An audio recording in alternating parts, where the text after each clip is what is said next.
Shakur Stevenson is rap artist The Baby.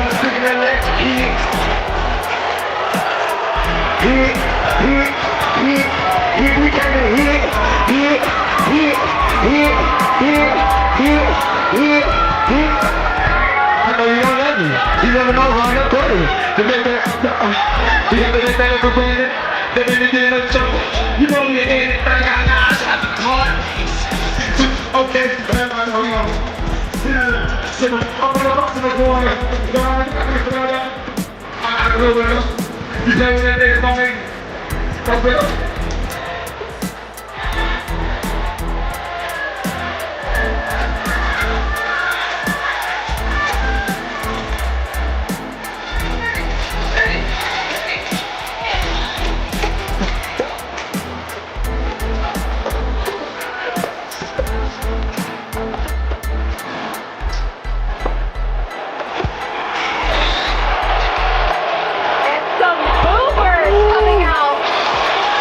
Shakur Stevenson.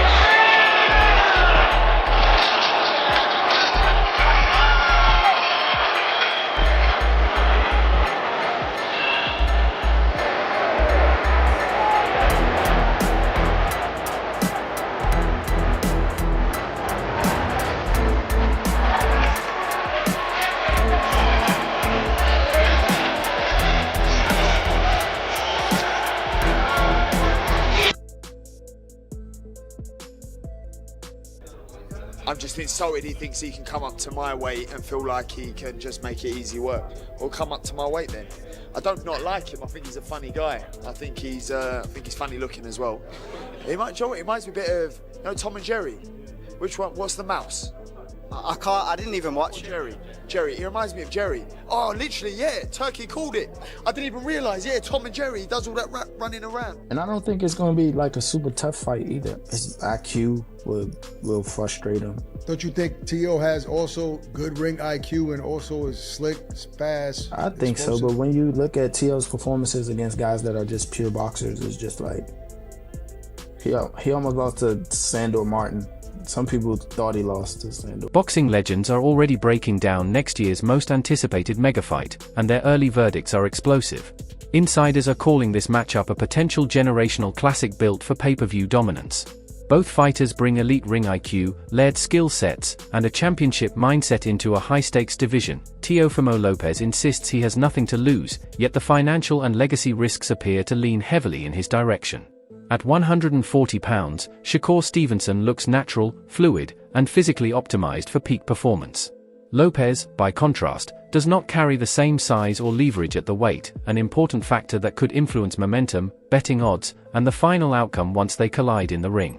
Teo does have a lot to lose. He's literally got belts to lose. It's more that Shakur doesn't really have a lot to lose because he's moving up in weight, because he isn't putting a title up here. He doesn't have much to lose. Teo has everything to lose here, belts-wise, and a guy coming up in his weight class. Although when you look at the two of them, and I was going to say this earlier, you can definitely see that Shakur is going to be just fine at 140. I've said Teo is a smaller 140 compared to other guys that have fought at that weight class. Shakur will probably be bigger than Teo. Maybe not muscle density-wise, but height, reach, all that. Analyst Wade Plemons offered a measured warning regarding Shakur Stevenson's move up in weight. He raised questions about how seamlessly Stevenson's elite hand speed, timing, and razor-sharp precision will translate against bigger, stronger opponents. Moving up divisions can subtly affect power, rhythm, and durability. Stevenson will need to prove that his efficiency and control remain elite at the higher weight. That uncertainty only adds intrigue, fueling debate, engagement, and betting interest as fans wonder whether Stevenson's championship-level skills will translate cleanly or face real resistance on boxing's biggest global stage. Sitting here thinking about something. This has nothing to do with what's being said, but I want to point it out. Shakur is moving up to 140. I keep looking at his hands, and I know this is a bit of a tired, played out discussion, but as the weight gets higher, I wonder if it impacts, because of the way guys can take punches at a higher weight, how will Shakur's hands hold up at 140? Genuinely, I asked that question because it feels like that's been the only thing that's really set him back, outside of, maybe being more defensively aware and less offensive at times. I do wonder, how is it going to look if Shakur's hands can't handle it at 40, right? That's one of the things I worry about, because again, they got the way the guys take punches, bigger dudes. Again, Teo's not the biggest guy at 140. It's just something to keep an eye on. It's an issue that's been persistent. Adding fuel to the debate, Sean Porter weighed in on a potential Shakur Stevenson versus Teofimo Lopez megafight. Porter acknowledged that Lopez, at his best, can look unstoppable and highly marketable. However, he also pointed out exploitable flaws in Lopez's execution. By contrast, Porter described Stevenson as surgically precise and nearly mistake-free. While some critics label Stevenson as low volume, Porter dismissed that narrative, warning that any opponent must first survive his elite defense, ring IQ, and relentless control. The analysis highlights Stevenson's evolution into a high-value, dangerous pay-per-view ready technician. I gotta get your opinion on that one. It's just it's so hard, man. On Teo's best day, he's kind of unstoppable. I don't know if it's that he gets in his own way. I don't know if it's that he doesn't adjust well. I'm really not sure what it is, but we've seen flaws in his game. We haven't seen any flaws in Shakur's game. Everyone would say his offense is his flaw because he's not offensive enough and stuff like that. Just get out of here. The kid's beautiful. When he gets in the ring, beautiful. When he gets out of the ring, that smile don't change at all, you know? And, so that being said, man, I think with Shakur, you got to be able to rough him up. You got to be able to get out of the way of what's coming after you. Porter also praised Teofimo Lopez for his explosive power, elite speed, and chaotic rhythm, traits that make him a constant threat in every exchange. Still, in his early breakdown, Porter slightly favored Stevenson, giving him a narrow 60-40 edge. That prediction only amplified the hype, energizing fans and betting markets alike. Porter emphasized that Lopez's unpredictability could make this a special fight, but if forced to choose, he believes Stevenson's consistency and control give him the advantage. Even analyst Tim Bradley echoed caution, warning that Lopez's unpredictable instincts and independent decision-making inside the ring could disrupt Stevenson and dramatically shift the fight's momentum. And one thing that I really like about Teo is his explosiveness. You know, he has the ability to just be on top of you and be unpredictable. If he's using that, it's going to be a great fight, but at the moment, I would say 60-40 for Shakur. Bradley explained that every elite fighter eventually reaches a stage where instincts replace instruction. He views Teofimo Lopez as one of those rare fighters who operates on pure timing, confidence, and precision. Bradley warned that Stevenson must remain razor-sharp, because Lopez is slick, defensively intelligent, technically refined, and dangerous, exactly the type of opponent who punishes even the smallest mistake under the brightest lights. Yeah, you gonna get the real. It's not gonna be an easy damn fight for Shakur Stevenson. Nope, it ain't gonna be an easy fight. Nope. After studying freaking Lopez yesterday, man, look, that athleticism that he got, that speed that he got, the boy is a what's the name I'm looking for? What can I say? He's autonomous. That's the word I'm looking for. He's an autonomous fighter. Okay? What does that mean, autonomous fighter, Tim? Shakur is too. Just like Floyd is. Just like Crawford is. Just like Inoue. Adding to the pre-fight buzz, Conor Benn shared a market-moving prediction on the Stevenson vs. Lopez clash. While showing respect to both fighters, Benn subtly leaned toward Lopez, suggesting the outcome is far from guaranteed. His take intensified debate and highlighted why this fight carries massive pay-per-view appeal, betting intrigue, and global anticipation. Young fighters want to get to that point in their career where they become autonomous fighters, okay? Where you don't need no damn instructions. You don't need no guidance. You know how to figure it out. Your fundamentals are so damn sound that you got skills now built on top of those fundamentals. Now it's second nature for you. You know what I'm saying? You didn't see the same patterns and rhythms and styles and so on and so forth that it's second nature. It's nothing for you. These guys can operate without any damn instructions, without being told what to do. That's how great these dudes. On the Ringside podcast, Lamont Roach delivered a bold prediction in favor of Shakur Stevenson.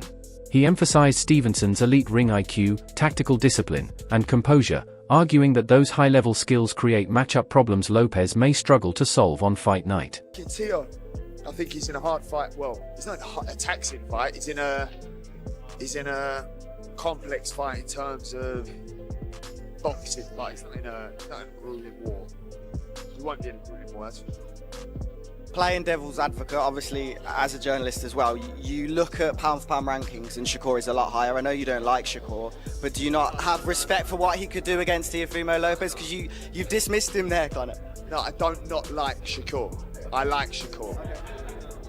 I'm just insulted he thinks he can come up to my weight and feel like he can just make it easy work. Well, come up to my weight then. I don't not like him. I think he's a funny guy. I think he's funny looking as well. He reminds me a bit of, Tommy. When asked about Lopez's speed, movement, and ring intelligence, Roach acknowledged those strengths but stressed that against elite pure boxers, Lopez has shown exploitable gaps.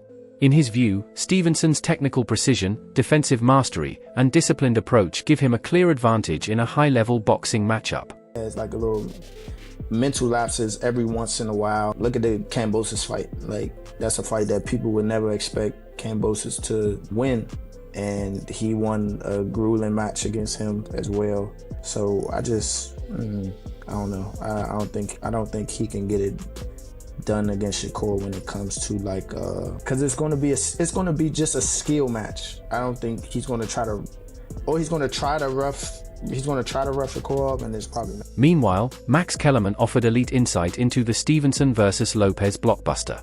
Joined by Malik Scott, former sparring partner to legends like Alexander Usyk and Lennox Lewis, the panel described the matchup as a turning point for modern boxing. They praised Stevenson's durability, ring IQ, and championship discipline, while labeling Lopez's explosive power and speed as the fight's most dangerous wild card. Their analysis highlighted the clash of styles, further boosting hype and cementing this bout as must-watch content for fans, bettors, and broadcasters worldwide. Cuckoo too, like he has like a little mental lapses every once in a while. So who do you think wins that fight between him and Teofimo Lopez if they fight? I think Shakur wins. And I don't think it's going to be like a super tough fight either. His IQ will frustrate him. Don't you think Teo has also good ring IQ and also is slick, fast? I think so, but when you look at Teo's performances against guys that are just pure boxers, it's just like, he almost lost to Sandor Martin. Some people thought he lost to Sandor Martin. He did beat Loma, who's arguably at the time considered one of the best in the world. He did, and that was a hell of a performance too. A hell of a performance too. So yeah, I mean, I think he's hit or miss. You got to think he got stuff. He a little cuckoo. Kellerman also highlighted Teofimo Lopez's electrifying, fan-friendly style, one that drives pay-per-view sales and digital engagement. Known for facing elite opponents others avoid, Lopez combines lightning-fast speed, explosive power, and high-level ring IQ. Every punch carries knockout potential. At the same time, Kellerman praised Shakur Stevenson's fearless decision to take on such a dangerous opponent rather than choosing safer options, calling it a clear sign of championship ambition and legacy-driven confidence. It's the type of matchups we always are asking for. When it comes to explosiveness, I would have to go with Teo. When it comes to actual rapid speed, I would have to go with Teo. But when it comes to body punching, when it comes to good timing, when it comes to craft, I would have to give all of that to Shakur Stevenson. What do you think, Doug? They're both boxers. I look at Stevenson as a versatile technician. I look at Teofimo. He's a boxer puncher, but his specialty is his counter punching. Listen, if Stevenson wants to be on his stick and move game, very difficult style matchup for Teofimo, and maybe not that entertaining to the fans. Because Stevenson's longer. Exactly. Stevenson's defense probably the best in the game, and he's longer. Great reflexes and timing, and so does Teo. That's why he's a great. Regis Prograis made headlines with his bold prediction, backing Stevenson to defeat Lopez. He dissected Lopez's style, pointing out perceived vulnerabilities while emphasizing Stevenson's near-flawless resume. Prograis even suggested the fight could end in a decisive, highlight reel performance, reinforcing the belief that Stevenson has shown no major weaknesses throughout his career. Is a two-division Ring Magazine champion. In both fights where he won the Ring Magazine championship, he was the underdog. 4-1 underdog against Lomachenko. People forget, Lomachenko was taking elite fighters in the lower divisions and they were quitting. Yes. He was beating them into some, they were like, I can't do this, right? And Teofimo beat him.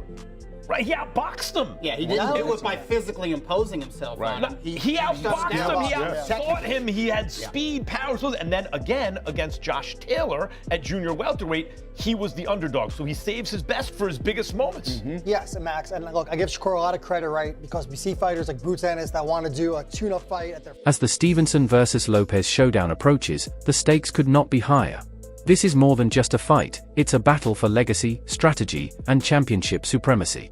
Both fighters bring elite talent, unique styles, and relentless heart, fueling global debate among hardcore boxing fans. Every prediction, every expert breakdown, and every fan reaction adds to the momentum. Don't miss a second of this high-octane event, expected to generate massive pay-per-view revenue, betting action, and viral sports media coverage. Like, share, and subscribe to Ring Rivalry for exclusive breakdowns, knockout predictions, and insider updates on this history-making clash. I think that fight plays out. I got Shakur, just a better boxer. Shakur's, I suppose Shakur, really good boxer, and Teo has trouble with boxers. You know, not the thing about Teo, like sometimes Teo does show up. You know, for big fights, Teo shows up. For the small ones, it's like sometimes he doesn't really show up. But Shakur kind of shows up almost all the time. So, and then Shakur is just a good boxer, good IQ. I think that Shakur should beat Teo. If Teo beats him, I'm not gonna lie, if Teo beats Shakur, it'll be a shock to me. It'll be a surprise. But I would think right now, I would say